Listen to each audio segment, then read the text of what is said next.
Hey guys, welcome back to Three Terrible Gamers. This is episode 40. I'm here with Colin. We're getting up there. Yeah, Hey guys. a lot of episodes.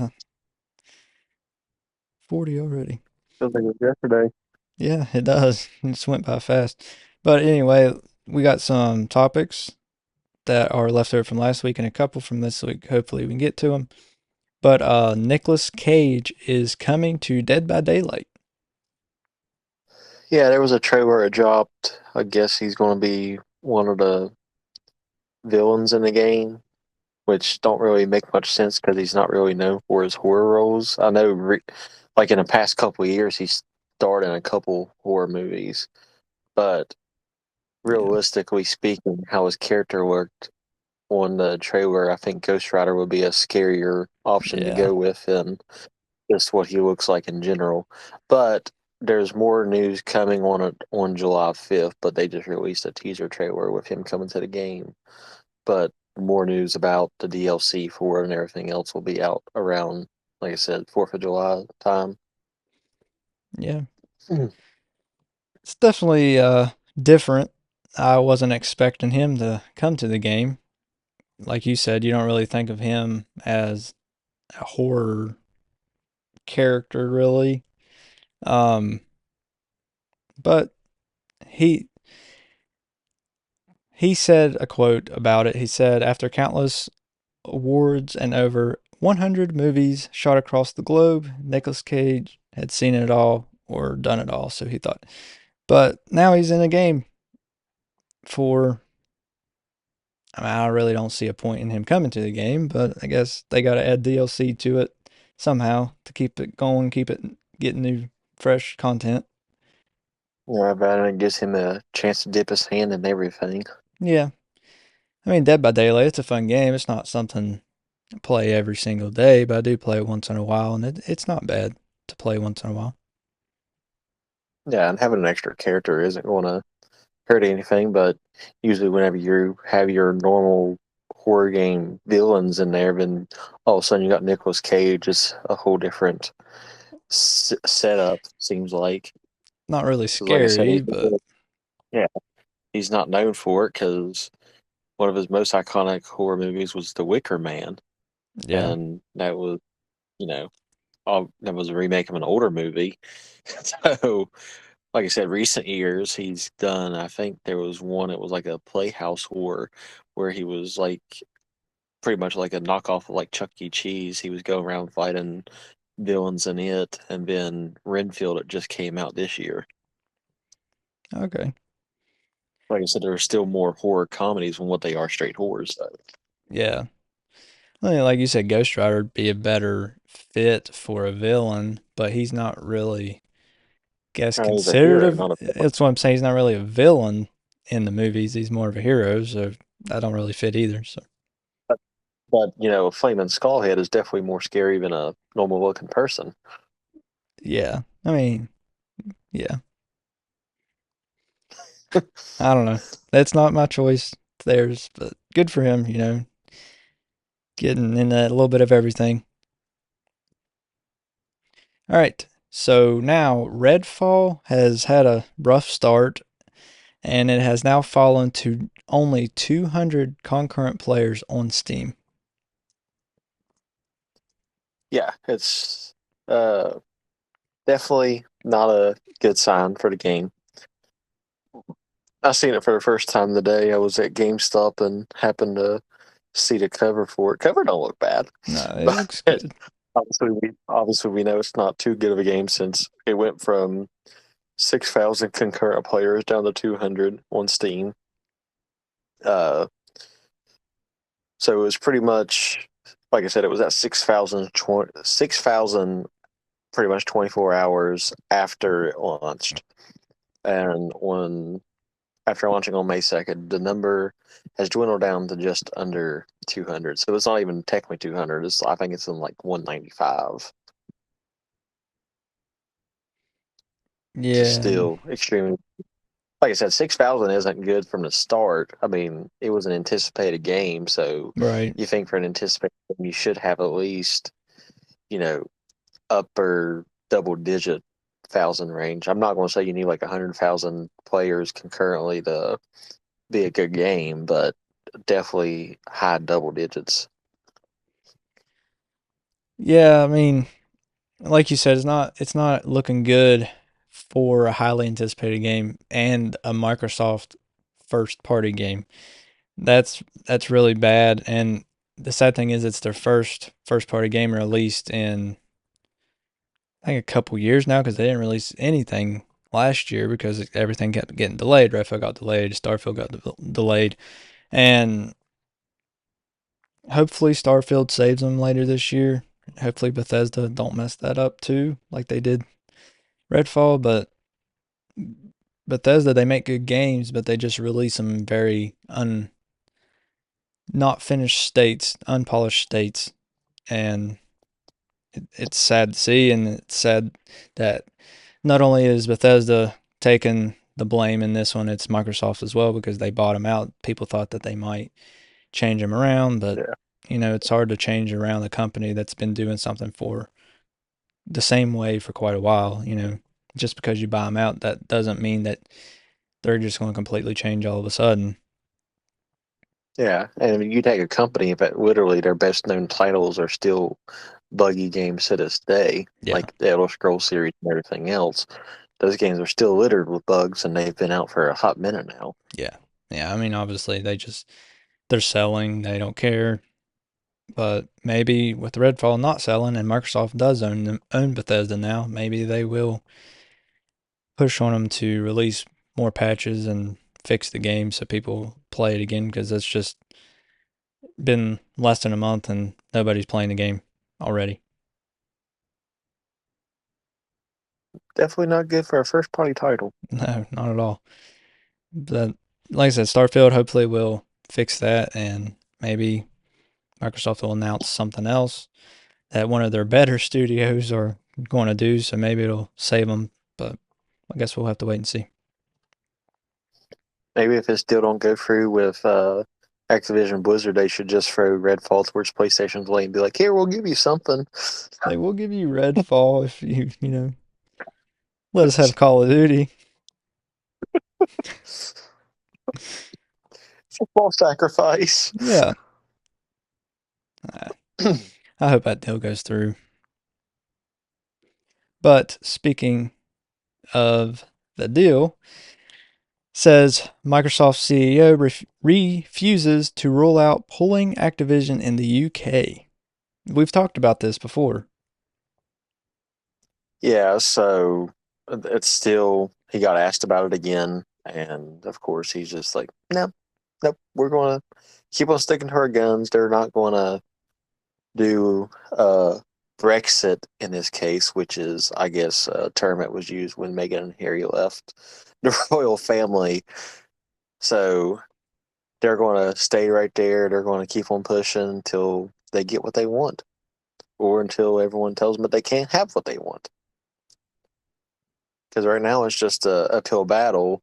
There's not really going one way or another right now. It's just pretty much a stalemate for what's going on. So until something happens, they're just going to stick to their guns. They're not going to worry about heading out right now. Right. Yeah. They're going to try to make the deal go through as they intended everywhere and get it. But he did say his statement that it's possible that if it comes down to it, UK won't get Call of Duty games. They won't get Activision Blizzard games. So, Which sucks for across the pond people, but I mean, do you sacrifice that little?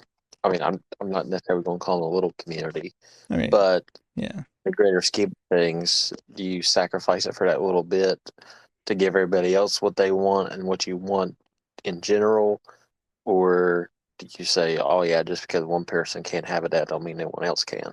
right. And that's the thing. Maybe if other regions have it first, the CMA will be like, you know what?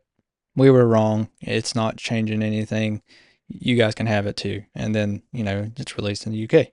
But the statement here, the article I got, it says it's possible that Microsoft could simply refuse to sell Activision Blizzard games in the UK to get around the issue.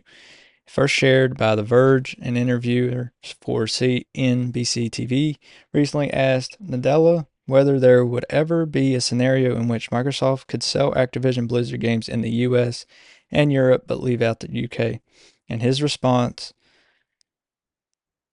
was something that obviously the UK community didn't want to hear, but he just said, if it comes down to it, basically, I'm, paraphrasing it. Basically, if it comes down to it, and the only way to get the deal to go through, yeah, the UK won't get Call of Duty or Activision Blizzard games. But he said, let's just wait and see how it all play out. Hopefully, it'll work. Hopefully, the appeals will go through, and the CMA will overturn it to where they can get, Call of Duty to the UK or wherever.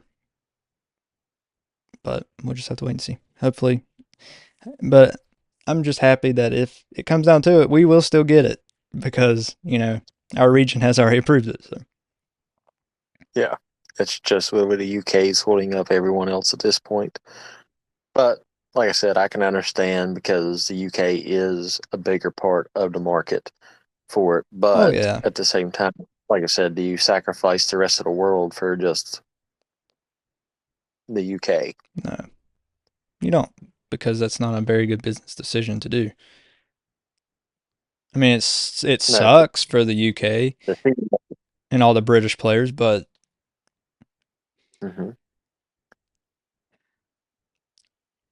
I don't know if there'll be a way around it or not. I say logically, what you were saying earlier is the probably what would happen if it was to go that way is the CMA would eventually go around to it once they see how it works out in everyone else's favor. Right, But until that point comes, there's no way because, like I said, right now it's just at a standstill. right, right. And I don't know if there'll be a way around it. Like, I don't think Xbox consoles are region locked, but obviously they'll know where you're at. But if you use a VPN, maybe you could get around and download Call of Duty. I don't know how that will work, but it might be a possibility to look into the future for any of you British listeners that if the deal does go through and you don't have it, maybe that's a thing, something you should look into.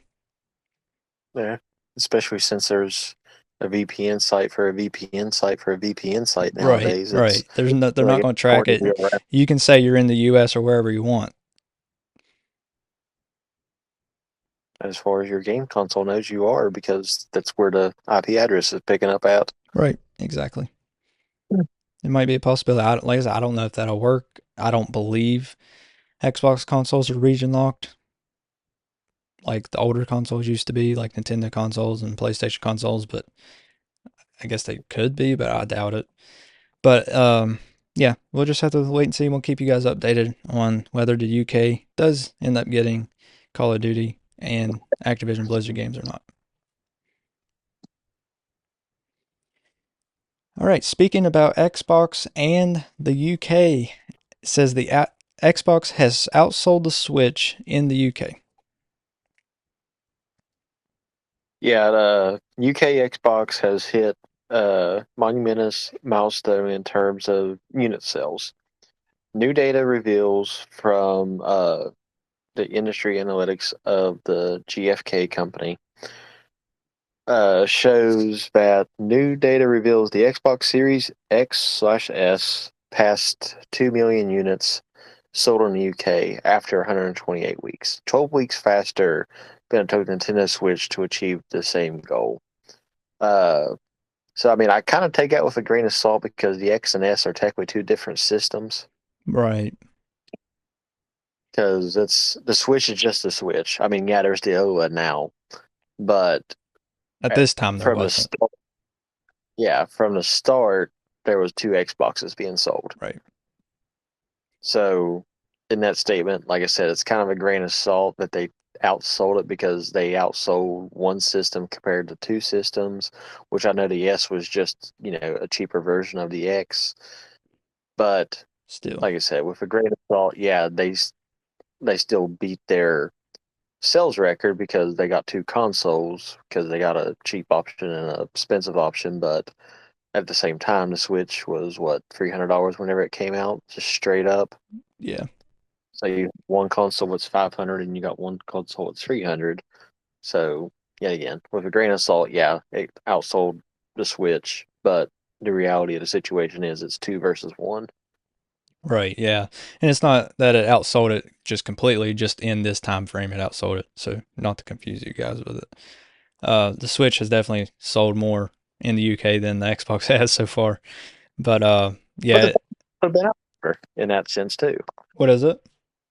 I said, but the Switch has also been out longer in that sense Yeah, too. Like I'm not, want to defend both sides here. right. I mean, when it all said and done, I'd say the Switch will still outsell the Xbox S and X, but that's just because it's selling crazy. Even, I mean, there's 123 million out there, and it's still selling. So, but And yeah, they're still popping out new games. yeah, still popping out new games. Hopefully, I'd say for another year or so, probably at least. I mean, more than that, but I'm just saying for one console for another year or so. I'd say Yeah, because they'll do the whole entire split thing. Like if merging, they, kind of merging yeah, years, basically. yeah, you still have your opportunity to get the game, new games for the next console, but you don't necessarily have to have the next console to get it. Right, right. Yeah. So yeah, the Xbox has sold outsold the Switch in the UK 12 weeks faster for to get 200, oh, not 200, to get 2 million sales done at 12 weeks faster, 128 weeks, and has generated 696 million euros, whatever that is in US dollars. I think that's more. Well, Their they're. money's worth more than ours, so it'd be more US dollars. I'm not no mathematician, but I would say probably 695 million, probably roughly. Well, Because I there's think they're 696. one, oh 696. So yeah, it'd probably be 7 mil. Well, 700. Yeah, I'd say seven something for sure. Because I think it's their one like one of their euros is 77 cents to us. Yeah. Yep, about 25 cents or so difference average, I guess. So whatever the math would be. Yep, you I'm guys not a add it school up. anymore. I'm Or just look it taking a up. rough guess. That's right. And it's a ever changing number too. Right, yeah, it changes. I mean, day to day, it could change just depending on how the community, I mean, not community, but the stocks and everything for the world are doing that day. Some days we're closer, some days we're further away. Yep. All right.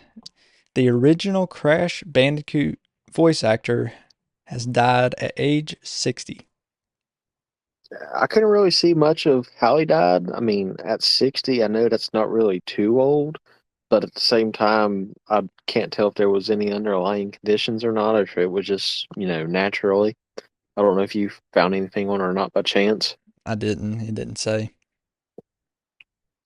But yeah, the original Crash Bandicoot guy no longer with us. Yep. Definitely sad to see. Obviously he was a great voice actor. I mean, one of the best mascots in gaming history. For PlayStation back in the day, and then they sold it. But the article here, it says there's been a sad discovery recently with the news.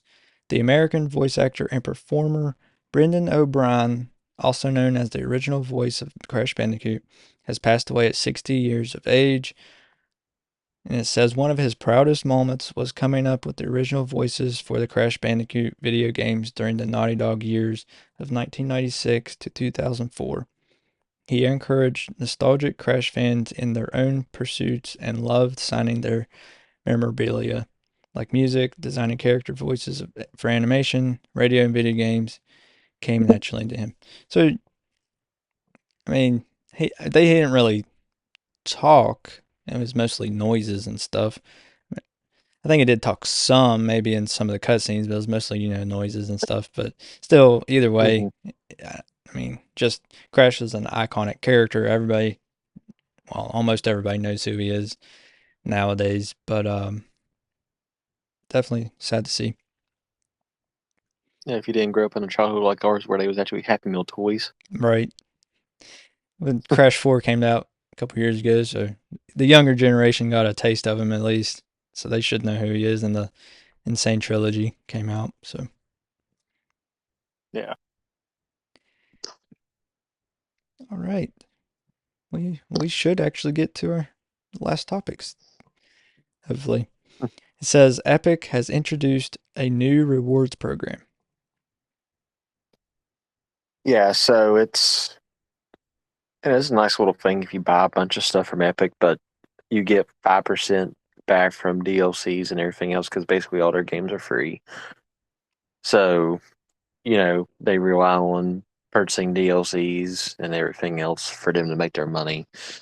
So yeah, you basically it's 5% back each, and every Epic account qualifies for it. So it's not like you have to go be in like an Epic Club member type of situation. It's just literally you make your account. If you already have an account, once you buy something, you get 5% back for your next purchase. Not bad. Not bad. Yeah, It's very, I mean, if you buy them all the time, and yeah, it's definitely a better deal than what you're getting now with nothing. yeah, definitely. Something's better than nothing, usually. Not always, I guess. But so yeah, it says the company is introducing a new Epic Rewards program that gives you 5% back on eligible purchases in the store. So I guess not every game will be eligible, just whichever ones they say are eligible. But it says if you have an Epic Games account, you're already enrolled. So when you buy something on the Epic Game Store, you'll get 5% of the cost added to the rewards balance on your account 2 weeks after that purchase. And it says note that your rewards will eventually expire, but not until 25 months after they hit your rewards balance. So you'll have a while to use them. So about almost, I mean, a little over 2 years to use them. So that's not too bad. Some rewards programs like Nintendo's Platinum points, I believe, only last a year to use them. And those are only used for like online merch and stuff. Like it's not towards games or anything, as far as I can tell. Now, the gold points you can use towards games on the eShop, but I don't believe they expire. But yeah, lasting 2 years, that's pretty good. But I don't know how they'll do what games will be eligible. Because, sometimes companies do that, kind of rip you off that way, to which games are eligible, which games aren't. Yeah. It's still weird though that Nintendo would make a gold where it don't technically expire and a platinum would because platinum's technically more than gold. Yeah, it doesn't make a lot of sense. And you can get platinum easier. Like, you can get platinum by just like signing in Nintendo Switch Online and doing like there's like a checklist of 4 things to do that week or whatever, and you get them like every week. But to get the gold ones, I believe the only way is you can buy a digital copy of the game on the eShop and it'll give you some gold points, or you can still use the game card version. You just have to claim them with your account with the game card inserted. So I think I can't remember how many I got for Tears of the Kingdom, like 25 or 50 or something like that. Yeah, man. I couldn't get any, Did you and not? I used a voucher. I bought it straight from the eShop. Maybe the vouchers, it shouldn't matter, but let's see, maybe the vouchers, you Yeah, don't get but them. it's still worth it. Hmm. I mean, it's technically 2 purchases, but yeah. Yeah, Of course, I know at the end of the day, they wind up losing more money in that situation because it's every time you buy a $70 game and a 50, or a $60 game, you're making your money off $100 voucher. right, exactly. Yeah. So, I mean, you're still coming out ahead whether they give you gold points or not. Yeah, but still, I'm mad at you guys and I did it for Tears of the Kingdom.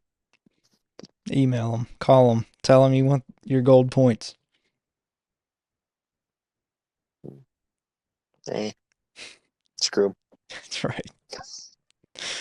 All right. Okay, so Mario games coming to Game Boy Advance on the Nintendo Switch Online. Yeah, Super Mario Advance, Super Mario World, uh, Super Mario Advance 2, which is Super Mario World technically.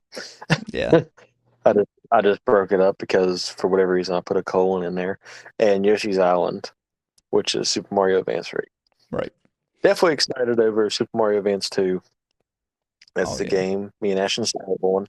We referred to quite a bit on this thing. Yep. That's the first Game Boy game that we had for the actual Game Boy Advance. Because I know Ashton's dad had a Game Boy, so he technically probably played the Game Boy before I got a hold of one. But I know that's the same game we got together on the same day. Right. Yep. Yeah, so poured definitely more hours into that game on the Game Boy than any other game on the Game Boy. I mean, I played a ton of other games too, but just that one poured. I mean, all the secrets, the Star Road, and Yeah, everything is just hundreds of hours into that game, especially when you're like 4. So, yeah. I've never beat it on the Game Boy. I beat it on the SNES, but not the Game Boy. I've never beat the Game Boy version. so I've beat Bowser 100 times, but I've never actually 100% completed, got every secret. I think I'm missing like just a couple. I mean, I've got almost every one, but I've beat Bowser like 100 times. Got the back door unlocked, everything. I mean, But I've never 100%, but I've beat most of the levels. I played through all the worlds like you're supposed to play through it. yeah, yeah. I Of need course, I to, know you can easily knock out what 6, 7 levels and then hit Star World, and yeah, then like 4 Star World levels, and you're there. right. I mentioned it before that I never beat the number 7 castle. I believe I have. I believe after Yeah, that I you did have. go back and beat it. I did go beat it. Oh, you have beat it since then. I believe so, yeah, because I've mentioned on here before that I've never, to this day, beat the number 7 castle. I just went every which way around to get to Bowser's castle, but I believe since then I have went back and beat it on my save. I'll have to check. Seven's the one where you ride the blocks the whole way, Yeah, basically. yeah, Yeah. yeah, Spoiler if you guys haven't played a 30-year-old game at this point. yeah. Sorry for spoiling you. Spoiler the game is older than us. Right. Yeah. So, But what, the only ever Super Mario Advance, I've seen it. I never did play it, but I think Yoshi's Island, the only time I played it was with Carter, I think, had it, didn't he? yeah, that was his favorite game on that system. Super Mario Advance is basically just Super Mario Brothers 2. I mean, that's all it is. Okay. And then Super Mario Like Advance like our 2, Super Mario Bros. Or actual Super Mario Bros. 2? ours, the US version.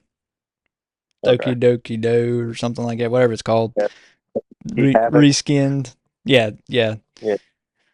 Um, but Super Mario Advance 2, Super Mario World, Super Mario Advance 3 is Yoshi's Island, which is the sequel to Super Mario World, even though it was when he was a baby, so it should be a prequel, but it's a sequel.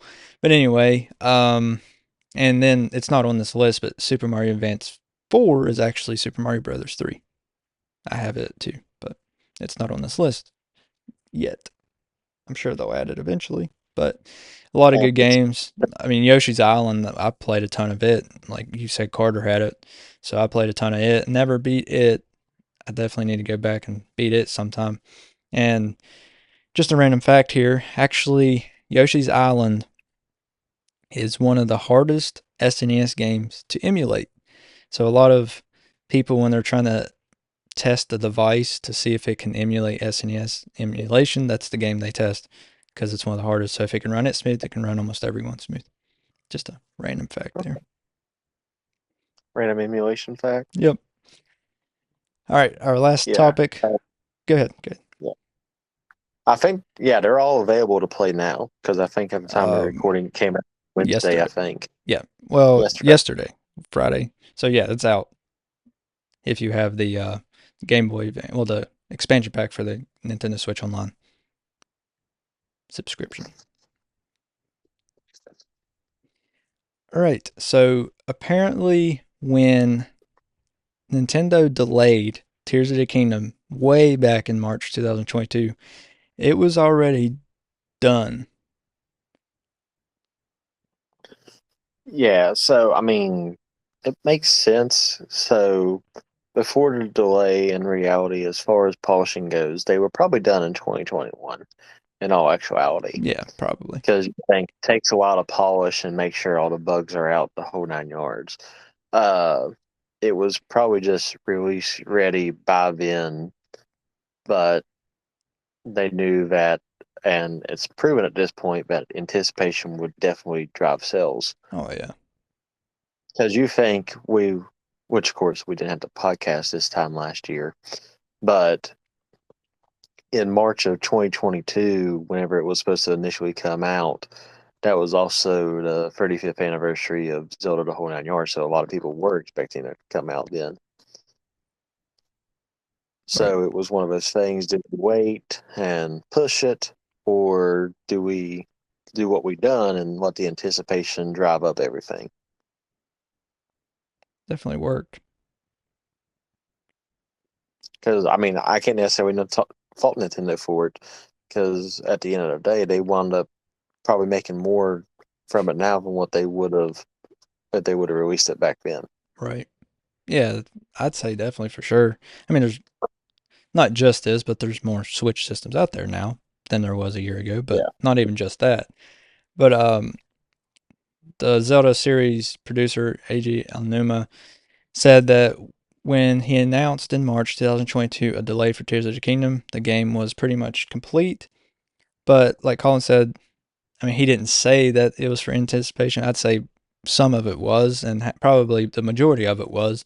But it said that the past year, a little over a year, was spent on polish and making sure the wild mechanics of the game just work. So, spoiler alert for you, those of you that don't know anything about Tears of the Kingdom, you can build stuff. I mean, you can build almost anything you want. So, they were just making sure that you can build things in a crazy scenario and maybe get pinched in a corner with it or something and the game just don't crash. Like it still completes, what you're wanting to do. It doesn't just crash or just freeze the game and quit the game. So they were just making sure that all these mechanics worked. What is it? So apparently, I can corrupt it just by climbing up a mountain. That can be from, That happened this morning. yeah, well, that can be from a lot of things, I guess, but usually it's only when you have more than one Switch system, but Yeah, I wasn't too happy with the game this morning, but yeah, they definitely didn't polish climbing up the mountain beside the Deku tree. That's for sure. My well, data corrupted itself somehow. it could It's have, two jabs at Nintendo this time. yeah, But yeah, another day, it's still a great game. It just took about an hour to re-download everything I had, and everything was back to normal. So it's all good on that end. But like you said, with the building and everything else, there's definitely a bunch of scenarios where it definitely would take a bunch of polishing for all those codes to work out properly once they're in use. right, exactly. And that just shows how patient Nintendo is. Because, like you said, they could have got their money a year ago. It might not have been as much, but they still could have got their money. But they were more worried about will the game. I mean, yes, they could have fixed everything in a patch if the game would start to break and everything, but they wanted to make sure that from the launch that it was going to work how it was supposed to. And that's just the difference, like between Bethesda and Nintendo. Bethesda and other games, a lot of games, most games releasing in the past year have just released in whatever state they're in at the deadline. Nintendo, they're willing to delay a game almost, I mean, over a year if need be, even if the game's done, just to polish it up. And not enough companies are willing to do that because they're too worried about getting that money as soon as possible. Yeah. Instead of, like I said, taking the thing because you throw that thing out there. Yeah, it's since 2019, everyone's known about Breath of the Wild 2, which winds up being Tears of the Kingdom. Right. So that's when all the, everything started with it 2 years after the initial release. And then, so the past 4 years has been anticipation pretty much. And then, like I said, it would have been 3 years. And how you said there's obviously less switches a year ago from what there is now. So, like I said, at the end of the day, Nintendo made the best decision possible. Oh yeah. I mean, they knew it was going to sell, but I don't think they knew it was going to sell like this. I mean, even with the delay, I don't think they expected it to blow up this much. Nobody did. I No, don't think. I because mean, I knew it was going to sell, but that's. I mean, it's selling insane. Like it's ridiculous how yeah, fast because it's I selling. mean, we had news that, oh yeah, this is going to sell in March of 2022. Then all of a sudden, no, we're going to push it back. We don't know when it's going to be. And then even when they said that it was going to get released again, we was like, okay, when is it? And then all of a sudden, in a month period, you get pretty much everything all at once. Right. And before that month, like we didn't hear anything about it. So people are like, well, they're probably just going to delay it again. And everybody was saying that, oh, they're just going to delay it again. Me personally, I didn't believe they would, but everybody was saying that they're just going to delay it. But I mean, it was a possibility because we didn't hear anything. We didn't hear a concrete evidence that yeah, the game's done. We're just waiting to put it on shelves. So, like you said, the anticipation just it sold this game and it went wild. Yeah. And then if anyone's buying it now, it's because they talked to somebody that's played the game, and Or they just see it online obviously, how awesome it is. yeah, kind of hard to beat with a 96 Metacritic score. Yep. Still hasn't gone up. Well, it's still at 96. Some of them reviews are stupid. I've read some of them. They don't even make sense. What, like the lower Yeah, ones? that one guy put a 60 on it. Yeah. Well, and then another one he put like a 60 on it, but he was saying how such it was such a great game. Everybody should go buy it. But like, why did you put 60? Yeah, like if I put a 60 on something, I'm like, yeah, it's playable, but not really Not enjoyable. great. Don't go out. Yeah, I wouldn't recommend it, but I Like put I bought it, I played it. I put a user score. I put 10, 10 out of 10 for me. Oh yeah, you sound like Nintendo life. That's right. I mean, this I mean, I game, agree. It it's is worth good. it. It's worth it. I mean, personally, I love Breath of the Wild, but this game, I like it better in Breath of the Wild because there's just more to do. Breath of the Wild, it was good for what it was, the first Zelda game, go and explore the world.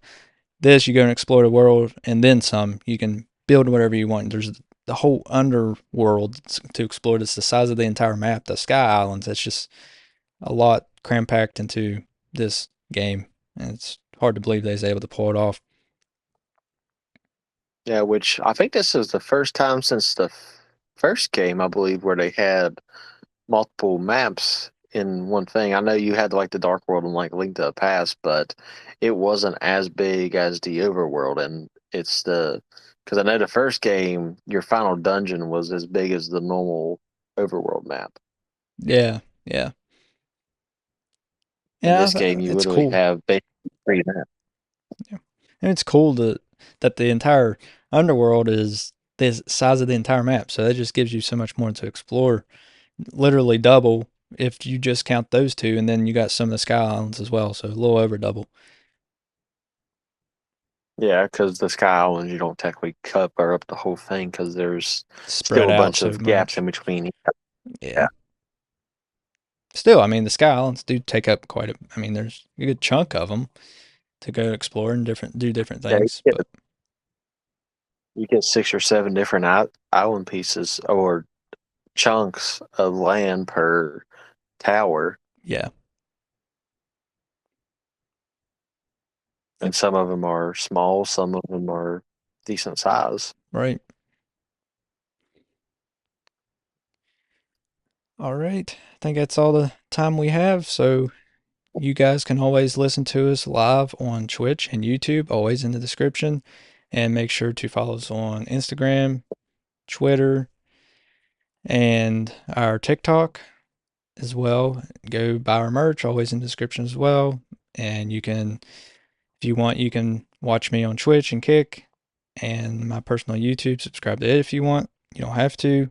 And we I think I forgot to mention it in the past couple, but we have a Discord server if you guys want to come over and just chat with us or find out any updates for some reason. If we're not going live at night or we're not going to have an episode out one week, you guys will find it out first there. And that's about the only way you're going to find it out unless we post it on our Instagram or Twitter or something.